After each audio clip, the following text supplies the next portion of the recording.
Hi everyone, sorry that I've not been around for a while. I've had a couple of really busy weekends and my computer decided that it wasn't going to open anything at the weekend, and so I spent hours uninstalling and reinstalling programs to try and bring you this video. So hopefully this is going to be worth it. Unfortunately, I'm also not going to be here next weekend because I am going to Festive Friends. So for those of you who are doing sitcom as part of media studies, I'll hopefully have a few insights and a few little bits that I can steal and put up on the channel that will help you with sitcom. But it does mean that I'm going to try the impossible and to get 3 videos up this week, hopefully today, tomorrow and Thursday, so that you guys are not missing out and it makes up a little bit for the fact that I've not been here for a couple of weeks. Before we get started though, we've got quite a few shout outs obviously with me not being here. So big shout out to Ella, to Mia, to Adicha, to Longlegs 3000, ZX Deezer, Hazel, Eleanor, Tom, and also to Kim. Thank you guys so much for subscribing. If you haven't subscribed yet, I'll let you guys know how to do that at the end of the video so that you guys can get a shout out next time as well.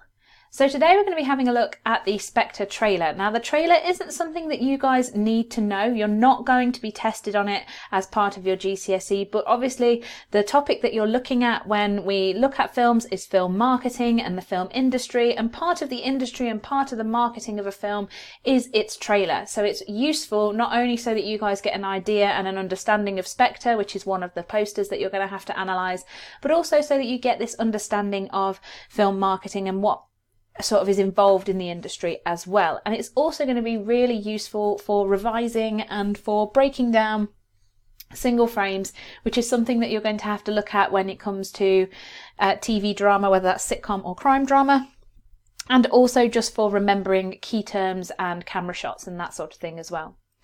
So we start off then with the first frame of this trailer, which is linked below in the description, by the way. And this is a bird's eye view because we're at a slight high angle. It's also a wide angle to provide this establishing shot. And this gives us initial information about where this particular piece of action is taking place. It also implies wealth because it's a busy city. And so this also links to the character of Bond because we know that he's a very wealthy man.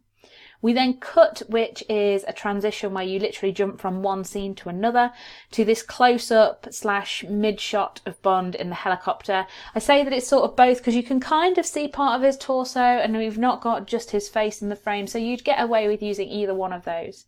Now this obviously conforms to our assumptions and demographics assumptions about Bond because he's very serious, and we know that Bond films tend to be serious, and we can see this through his facial expressions. We can also tell that this is part of the action genre because we've got vehicles such as the helicopter. Now we then have another cut shot to this extreme close-up of the ring, and we start to see the Spectre symbol. Now initially we don't know that that's the symbol for Spectre, but we'll come back to that towards the end of the video. What this does do is it provides us with enigma, where we've got this mystery because we've got no explanation to the symbol or to the ring as a prop. Those of you who follow Bond will obviously know what this means, but we're looking at this and we're judging this from a sort of audience perspective, so we're not really going to have an understanding of it at this point. Now we then cut to a completely different setting. Again, this is a wide establishing shot, but because we can see so much of the distance and we can see so much of the setting, we'd class this as an extreme wide angle. And the camera actually pans over a car that's travelling along this dirt road at this point. Now that suggests isolation, but it also gives us a little bit of context and narrative in that we know this is going to be a story that moves from place to place. In between these settings, we get the production company logos. Now, the fact that this is produced by 2 really big companies tells us that this is going to be a blockbuster production, and that it's obviously going to be a big draw to crowds because these tend to be companies that produce really popular, well-made, interesting films. We then cut again to another setting, so another wide angle shot, and again more isolation because now we're seeing some rocky, snowy mountains, obviously not very inhabitable.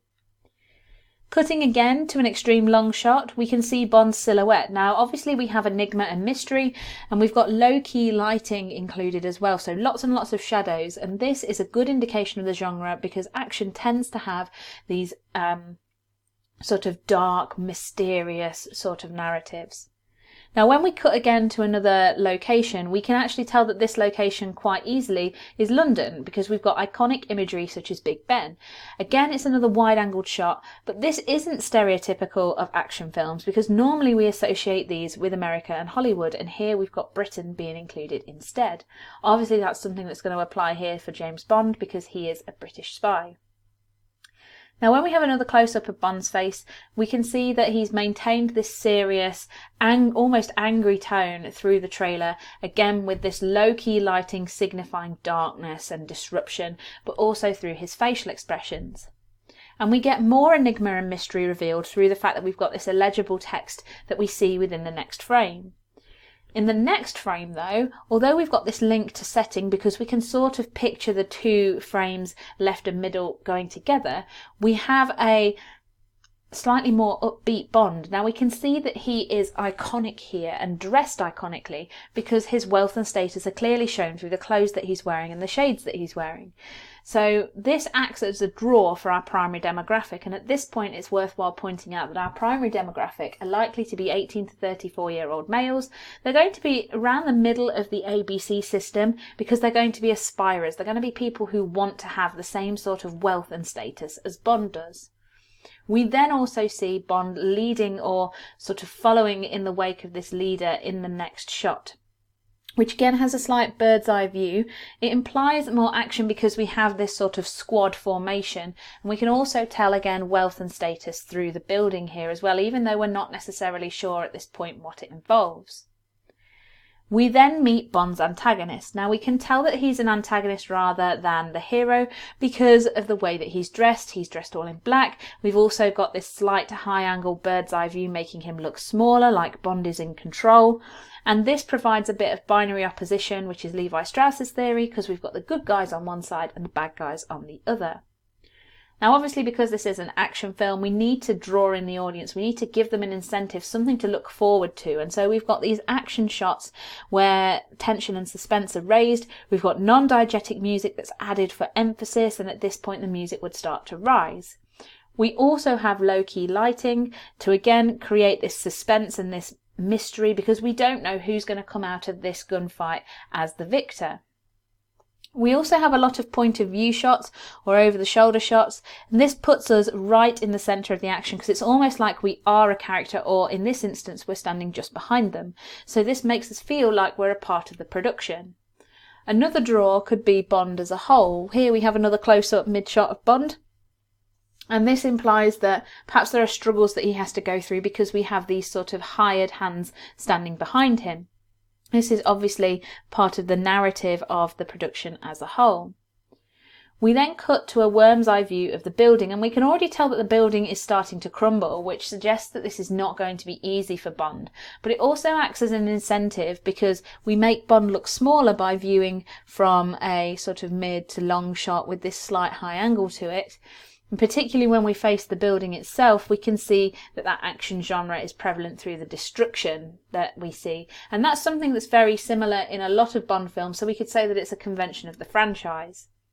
Again, looking at this extreme bird's eye view where Bond seems really, really small makes him seem helpless. And so we're again left with this mystery. Is he going to make it on time? Is this going to be something that finally takes out James Bond?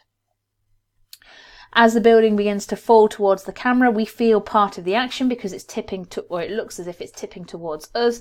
Again, raising the tension, raising this suspense and providing more mystery because we start to see this long shot where Bond is running towards the camera and we want to know whether or not he's going to make it.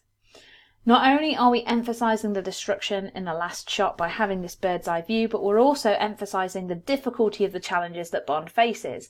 So this is not only an incentive because it shows that sort of high adrenaline action that we would expect from action adventure films, but also this is very common within the franchise and within the trailers themselves. Other conventions of the franchise are things like car chases, which we can see in the left-hand shot, so again draws in our audience, but also having things that are reminiscent from other films. So for instance, where we've got the plane coming through the building, this is very similar to The Man with the Golden Gun, where the car is sort of fired up a ramp, and so we've got this sort of intertextuality between the films themselves.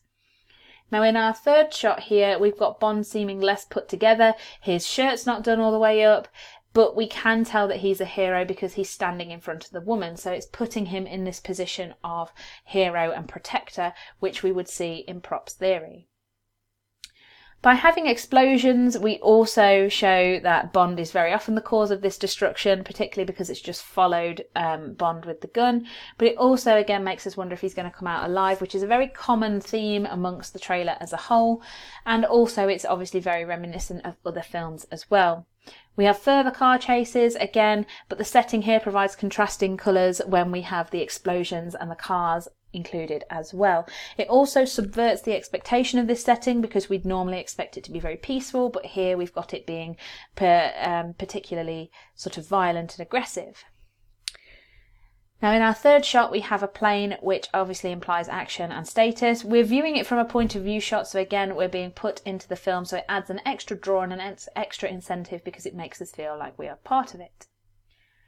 We also, though, have stock characters, so we can see here that we've got a very clear thug-like character that Bond is fighting, and this would be an expected character trope within the franchise because we would expect Bond to have to sort of work his way through a series of hired goons before he eventually reaches his antagonist.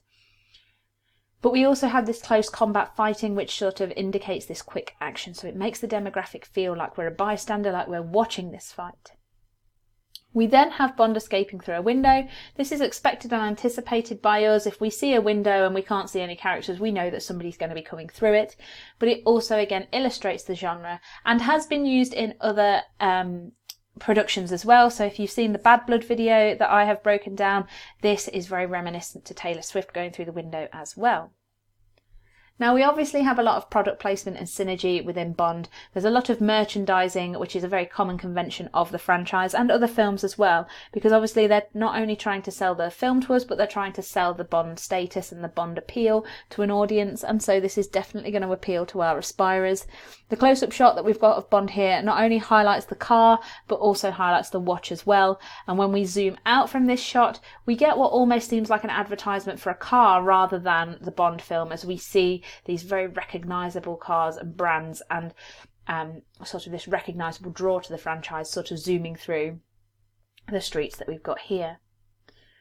Now, coming towards the end of the trailer, we see the mask that we've got on the right-hand side. This illustrates Enigma, but it also links to the posters for this particular movie as well. So if you've watched the breakdown for Spectre and the annotations for Spectre, you'll know that this is definitely somebody who we've got to keep an eye on. We've also got this idea or this link to Spectre. Spectre is a term that means sort of spirit or ghost, and so because we've got the Mexican Day of the Dead here, there's a link there, but also because we've got this mystery and we don't know who this character is, we've got that sort of Enigma link as well. We then have again another very high bird's eye view shot where we're focusing on the helicopter. We mirror the start because we started with a helicopter at the beginning of the trailer and now we're ending with it, but there is evidence of the two men fighting on the helicopter, which adds danger and then more suspense to the scene here. Another close-up emphasises the genre through the fighting before we have the romance subplot being illustrated through that final frame, and this is an expected convention because we would expect romance to be in there. Bond always gets the girl. It's something that we know is going to happen within the film, but because it's not as important as action and it's not the main draw to the film, we've not included as much of it here. We do end with a final montage, which is sort of a run of different clips which indicate car chases. We've got this high intensity, dangerous situations, and by leaving the audience on these in quick succession, we get a great deal of suspense raised just before we cut to the final two clips, and this acts as a final incentive. Now when we see the final shot, which is the title screen here, we can tell that there's a bullet hole just behind the C. This emphasises the genre, but the cracks that are made from this bullet hole again link to and symbolise that icon that we had on the ring right at the beginning of the trailer, so we're sort of ending where we begin. We also expect to see, as we've got in the final frame here, a release date which is included at the end so that the audience know exactly when this is going to happen. They can then sort of pencil it in. They know they're going to go and view it on November the 6th, so that hopefully the film will make more money on its opening at the box office. hopefully that was useful for you guys. I always think it's really useful to break down the trailers when we're doing film, even if we're not going to be asked to comment on them within our exam, just because it's a really easy way of sort of breaking down our key terms, looking at our sort of shots and how we comment on those. So it's a really easy way of doing revision, and it's also going to give us a good deal of background to Spectre as well, which is something that we would expect to find. If you haven't already, please subscribe, hit the button down below. If for everybody who subscribes, they get a shout out. So if you haven't had one yet, just let me know in the comments below that you have subscribed. Otherwise, I'm not going to know, particularly if your subscriptions are private and not visible.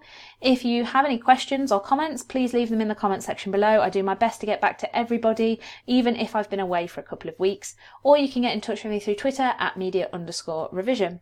Another thing that I've started is a Instagram account, so you can find me on Instagram at GCSE Media Revision. I'm not just posting things on there to do with media, I'm also looking at things to do with English as well, which is the other subject that I teach. So if you want any information, just little bits that I find or things that I do in revision will get posted on there. Hope you guys enjoyed this video. Wish me luck for uploading again tomorrow, and hopefully I'll have another 2 videos for you this week.